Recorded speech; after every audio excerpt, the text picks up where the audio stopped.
Setting positive boundaries. Hello, my name is Amy S.P. Wilson, and I am founder and CEO of Safety Positive Foundation. In today's video, we're going to talk to you about setting positive boundaries. It is so very important, and it definitely affects with the consent and boundaries.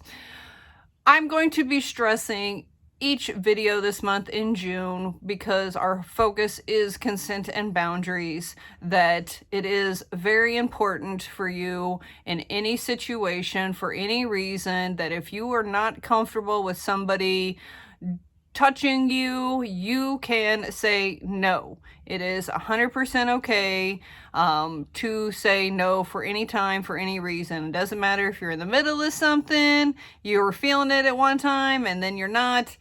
100% to say no. And if they're not okay with it, it is a them problem, not a you problem.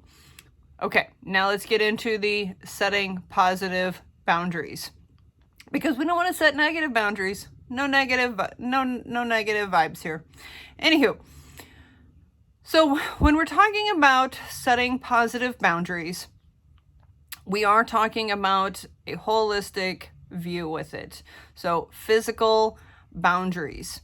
And since this is our first year talking consent and boundaries and setting positive boundaries, we are going to address the number one way that you can do it with physical boundaries. There are several different ways of setting physical boundaries, but when it comes to setting a physical boundary with somebody, it is communication. Communicate with the person. As blind and visually impaired individuals, one, we are interacting with the sighted community, and sometimes we're interacting with people within our own blind and visually impaired community, and so they may not be able to see a body language, a facial expression, the oh hell no. So communicate with the person. I am not comfortable with this. It is not okay.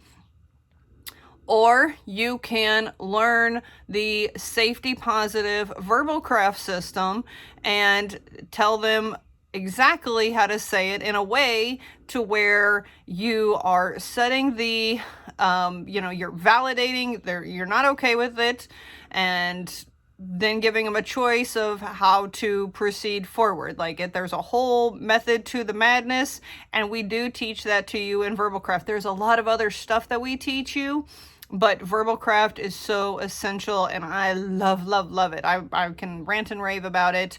We do have a class on June 17th, 2023. So if you're watching this late, we do offer verbal craft at least once a month, and you can get it.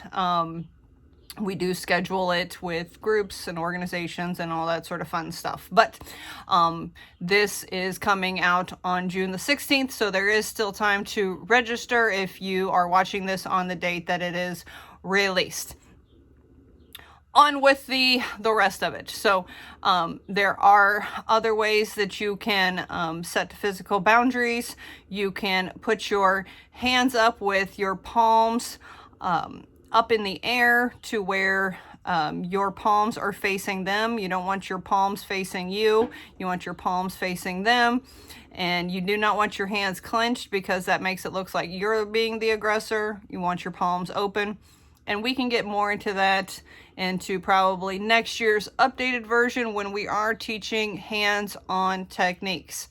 This year's all about the communication, but I just wanted to give this as an example because there are physical things you can do to establish physical barriers, like putting items in between you and the other person if you are aware that there are items around you. But the number one thing you can do is speaking up. Speaking up is very, very, very important.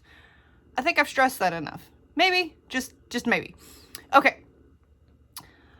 Mental, emotional, setting positive boundaries is also important. Now, when we're talking boundaries, these are boundaries you have set. You're not going to sit there and run around and be like, these are my boundaries and you have to respect them, because It is you, something you have set. And so if you've decided this is my thing and somebody's crossed it, then just decide you're gonna go, or be like, hey, that was not cool. I don't appreciate that. Please don't do that. And if they say, my bad, I'm sorry, then that's somebody you can probably continue to hang around with. But if they have, if they respond in a different way and be like, well, I don't care, that's probably not somebody you want to hang around with, okay? Because you've spoke up, you've advocated for yourself, and they've shown that they don't care how you feel. That's not somebody that's going to be positive in your life. That's going to be somebody that's negative, and we don't want those people around us. We want to live a safety positive life, right? Okay, so again, it goes into that communication stuff. So that's another mental boundary. Another mental boundary that you can have is, for example, is when it comes to like your social media, is, don't follow, if you realize that certain people are being negative, unfollow them for a while. They're not gonna know. You don't need that kind of negativity in your life. You can also not respond to certain people, or maybe you need to take a break from talking to certain people for a while.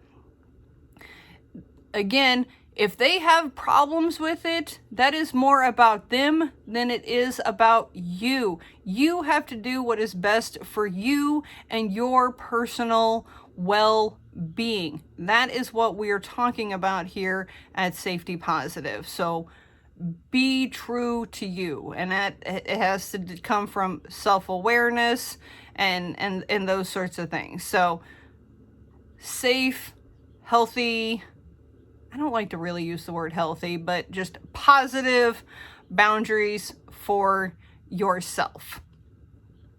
This can also go into the spiritual boundaries. And some people want to share their spiritual beliefs. Others, like myself, I don't share my spiritual beliefs with people. For me, it's a very personal thing that I have with myself. I have my own viewpoints on that, but it is a boundary. But all those different pieces, spiritual, mental, physical, they are all parts of one's self. And so being aware of yourself, figuring out what you're going to tolerate, what you're willing to share. And this was something we discussed on last night's tea time, is if you have people asking you questions about yourself, for example, how much can you see? What, can you see this? Can you see that? Honestly, it's none of their business, especially if they are total strangers. Have them underestimated, because they might be gauging, can they see? Can I steal from them? Again, it's none of their business. Don't feel that you need to tell everybody the truth. Sometimes telling everybody the truth could be chucked up to a trauma response where you feel like you need to share and those sorts of things. So be maybe a little more reserved on some of that stuff. Okay, that's a boundary of I'm not gonna share those things with you. I only give access to those questions to my close friends. Whatever verbiage you want to use, it is totally fine, but do not feel that you need to share every part of yourself with people who ask. I have established sort of a different level system of people that I'm only going to give access to as a result of essentially being screwed over, because I've shared with people and it has bit me in the butt, and so therefore I have decided that different people get different access to me, and that is for my own personal mental safety and stability. So Again, when, strangers are asking you questions about your sites, your dog, if you have a guide dog, how do you, and I get there's a fine line on advocating and, wanting to share. Use your own judgment. Listen to your gut. Your gut instinct is there. You can call it your spidey instinct or whatever you want to call it. But that instinct is there for a reason. So please trust it. But be positive in those boundaries when you're talking about it. Another thing that we talked about on the tea time last night is when it comes to setting these positive boundaries, you set the positive boundaries, not somebody else. You set those positive boundaries. So I implore you, if you are allowing somebody else to dictate how you're going to decide how you're going to judge your personal safety, please reevaluate that.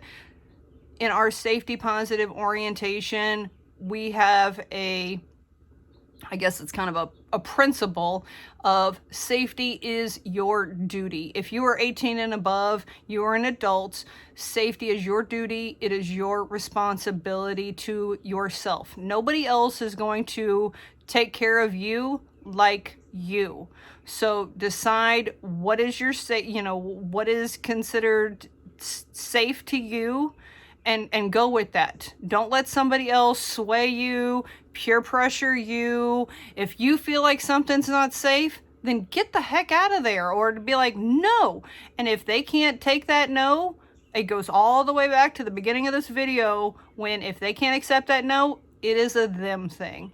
So be positive, be safe, and live that safety positive lifestyle that we keep talking about. So I hope you enjoyed this video. And again, live a safety positive life. And until next week, we will talk to you then. And we hope you can join us for the verbal craft training. And we will have many more trainings to be offered this summer. So bye.